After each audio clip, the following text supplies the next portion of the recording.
भ्रष्टाचार के आरोपों में घिरे नीतीश के लाडले मंत्री अशोक कुमार सन्नाटे में हैं। मीडिया के सामने आने से कतरा रहे हैं। उन्हें समझ नहीं आ रहा है कि प्रशांत किशोर के दस्तावेजी सबूतों और बैंक अकाउंट के डिटेल के आधार पर लगाए गए आरोपों का क्या जवाब दें, कैसे जवाब दें। प्रशांत किशोर ने अपनी प्रेस कॉन्फ्रेंस में 2 दिन पहले जिस तरह से करोड़ों के ट्रांजैक्शन के डिटेल दिए हैं, वो अपने आप में एक बड़ा खुलासा है। ऐसा खुलासा जिसकी जांच हो जाए तो अशोक चौधरी और उनके परिवार का बचना मुश्किल होगा, ऐसा प्रशांत किशोर कह रहे हैं। प्रशांत किशोर की इस प्रेस कॉन्फ्रेंस के बाद बिहार की राजनीति में हड़कंप मचा है। आगे किसका नंबर आने वाला है, यह पता नहीं। एनडीए सरकार में बैठे मंत्रियों में घबराहट है कि पता नहीं कब किसकी फाइल लेकर प्रशांत किशोर मीडिया के सामने आ जाएं।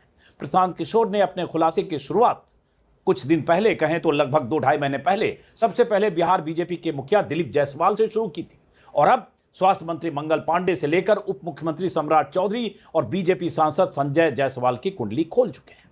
इतना कुछ होने के बाद भी बिहार बीजेपी के दिग्गजों की बोलती बंद है। अब तक होना तो यह चाहिए था कि बीजेपी और जेडीयू के नेताओं को सामूहिक तौर पर सामने आकर जवाब देना चाहिए था, लेकिन छिटपुट बयान के अलावा अब तक कोई सॉलिड जवाब आया नहीं है। ऐसे आरोपों और खुलासों के बाद नीतीश सरकार की तो फजीहत हो ही रही है। कई तरह के सवाल भी उठ रहे हैं कि आखिर इन आरोपों की जांच कौन कराएगा, कार्रवाई कौन करेगा।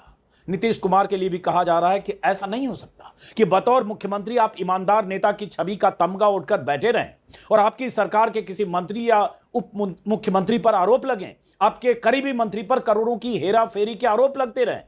अगर मंत्री पर भ्रष्टाचार के आरोप लगे तो मुख्यमंत्री को या तो अपने मंत्री के खिलाफ कार्रवाई करनी चाहिए या फिर मंत्री और सरकार को सामने आकर पॉइंट टू पॉइंट जवाब देना चाहिए, लेकिन ऐसा हो नहीं रहा है।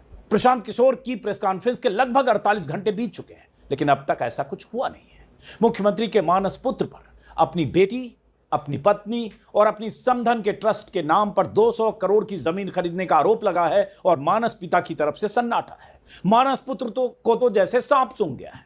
उल्टे ये जरूर हुआ है कि जेडीयू के एक प्रवक्ता नीरज कुमार ने अपनी सरकार के मंत्री के खिलाफ ही मोर्चा खोल दिया है। नीरज कुमार ने कल लगातार बयान देकर कहा है कि पार्टी पर इस तरह के गंभीर आरोप लगे हैं, इसलिए अशोक चौधरी को सामने आकर जवाब देना चाहिए। अपनी ही पार्टी के मंत्री से जवाब मांग रहे हैं जेडीयू के प्रवक्ता।